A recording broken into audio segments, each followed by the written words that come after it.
Well, to continue my journey as I get further into hell, now I'm standing, I'm sitting with my car at the gates of the Waverly Plantation. They've got some very nice decorations out front.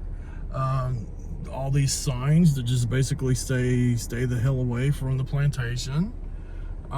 Beautiful fence. I guess that's probably as much as I'm gonna see. Let me back up here.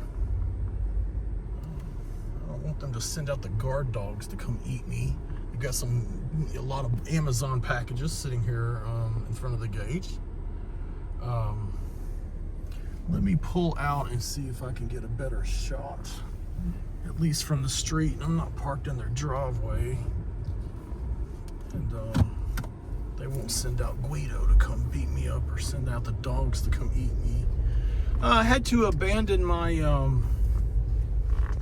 I looked for the geocache at the quote museum because it's registering 99 degrees on the thermometer in my car, and as I started to burst into flames looking for the geocache outside, it actually got so hot that my phone turned off. Second time in the time I've ever had an iPhone that's ever happened. It's so hot in this hellscape that I'm in right now that my phone turned off. So I'm trying to get the best video I can of the plantation. I mean, the home looks absolutely restored. It doesn't look like there's any kind of structural damage to it whatsoever. It's absolutely beautiful. It's supposed to be a museum. There's about 25 signs leading to it, telling you to come visit it. There's about 50 websites telling you to come visit it. But of course, you can't even get into the gate. This mansion, it looks like something on a King Diamond album cover, Vecna's house off of Stranger Things, or definitely some sort of mansion in a Stephen King novel. I mean, back when it was abandoned in the early 20th century, the stories of the poltergeist activity, the ghostly activities that occurred at this place are just overwhelming. It's like a ghost rising up, and I'm sure that during the nighttime, this area around here, which is absolutely back in the middle of nowhere, when I say it's like on the cusp of hell, the radio station I'm getting is from Tuscaloosa, Alabama, and I'm guessing if I keep driving straight, I'm probably going to go right into the Tombigbee River. But you can see this land, there's still acres and acres of land. I don't know, the last information I have from this is that the Snow family bought this from the original builders, and I don't really know what the plantation's square footage is as far as the acreage is concerned now.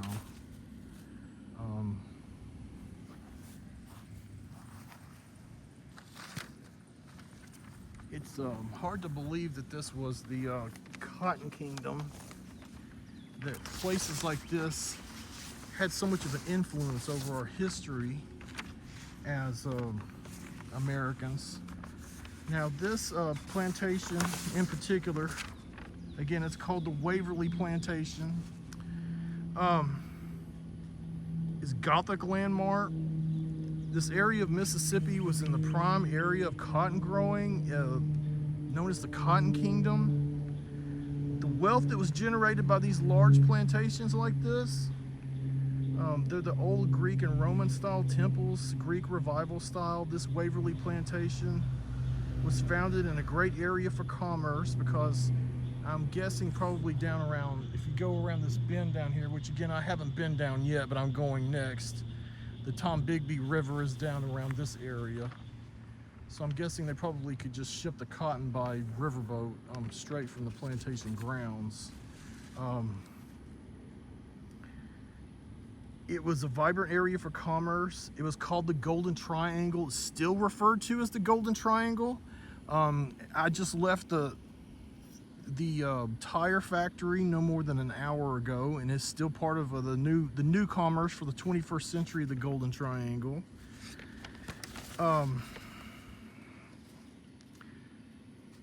This was a home that was built by a colonel, Colonel George Hampton Young. It was constructed between the years 1840 and 1852. He was a wealthy planter from Georgia that decided to move himself and his family to Mississippi and buy this 35,000 acres is what it was at one time. He designed the mansion to be unusual looking to impress anyone that would come by. And the functionality of the plantation was it's basically self-sustaining town. I mean, I'm here in 2025 and it's still in the middle of nowhere. So back in that time period, over 100 years ago, it was really in the middle of nowhere. It had its own brick kiln, had its own leather tannery, its own cotton gin, ice house, private school for children around the area, swimming pool, lumber mill, and even a hat factory after the Civil War, just to name some of the features of it.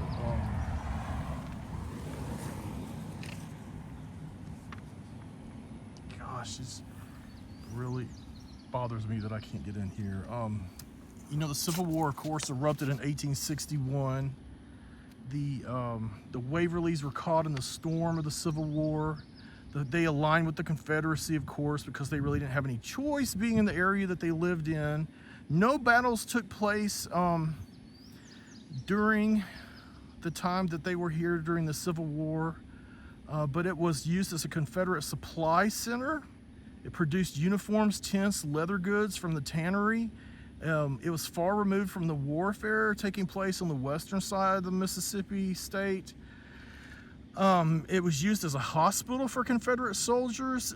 Even Confederate officers were convalesced here at the site. The most important was Lieutenant General Nathan Bedford Forrest, who stayed here for weeks after suffering wounds from the conflict at Columbus. He was sent to recuperate here, and he became good friends with the colonel, Hamilton Young. In the process, he was a frequent visitor, even came back after recuperating. Spent 3 weeks recuperating in the Egyptian room of the home and began to use part of it as a Confederate outpost or headquarters as much as he could. Colonel Young had a very large family. He had 6 sons. All of them fought in the Confederate military. His third son, Beverly Daniel Young, was in the 11th Infantry Regiment that was organized at Corinth, Mississippi in May 1861. Private Beverly Daniel Young fought bravely at 1st and 2nd Manassas, the Battle of the Seven Pines, Cold Harbor, Petersburg, and Gaines' Mill, and finally in the 3-day Battle of Gettysburg, where he was fatally wounded, or seriously wounded, shot in the leg, and he was captured by Federal troops. He was sent to David's Islands prisoner of war camp, which, like all federal war camps, was severely overcrowded, had little if any medical care. He died there from a gangrene infection on August 28, 1863. As the Battle of Gettysburg was fought at the beginning of July, he suffered as a federal government prisoner for approximately 2 months. Colonel Young and his daughters stayed down here at the plantation, nursing soldiers, helping with logistics, helping with things. They even had supposedly Isabella Buchanan Edmondson, a famous Confederate spy, was here for a while. As the war dragged on for the 4 years that it did, the plantation economy unraveled here as it did in everywhere else. They lost almost all their income. There was a tax levied at the estate after Reconstruction. Though Colonel Young was able to pay the tax, and he was able to start to pay people instead of having enslaved people at his acreage. He died eventually in 1880, and the Waverly mansion was passed down to Colonel George's Young's 2 sons.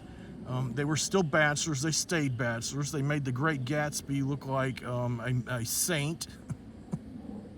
They were party boys. They lived here, and instead of taking care of the farm and the legacy of the plantation, they just let it all just rot and go to hell.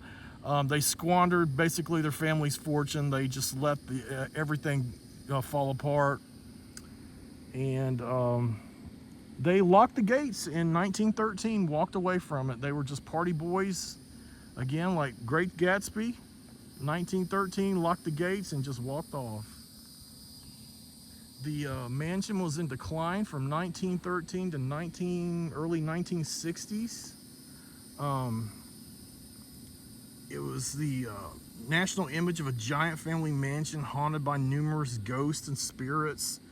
You can research a lot of this yourself and talk about all the different ghosts and spirits that are supposed to haunt this home and this property. The home was empty for, again, decades, and many locals said that they heard loud music coming from it all during that time. And again, this is in the middle of nowhere, so this had to be very loud, like antebellum music coming from the home. Strange crashes, loud noises, all types of poltergeist activity. Doors and windows opened and shut by themselves. There were footsteps being heard, all sorts of strange noises on the plantation. A great amount, again, of poltergeist activity. Even though it wasn't the site of a Civil War battle, they still have supposedly Civil War ghosts, maybe from soldiers that passed away while they were convalescing here. And of course, there were many African Americans that were enslaved here for decades as well, and probably many of them passed away, and their tragedy is imprinted emotionally within this area as well. The most disturbing thing about the haunting activities is the colonel himself is supposed to haunt the mansion, probably because he's very unhappy with what happened to his mansion after his sons took control over it. Again, there's been many stories about him appearing in mirrors, in reflections when people have their pictures taken. He haunts the mansion. There have been like a lot of different pictures of him, of people that have had their pictures taken, and he's been in the background in the mirror. So I'm going to attempt to do one thing here, and there's actually a telephone number to call listed for this quote museum. And so let's see what happens when I call this number. I would love to be able to go into this museum. This home, again, is still, even to this day, it's in the textbook that I have from my Mississippi study.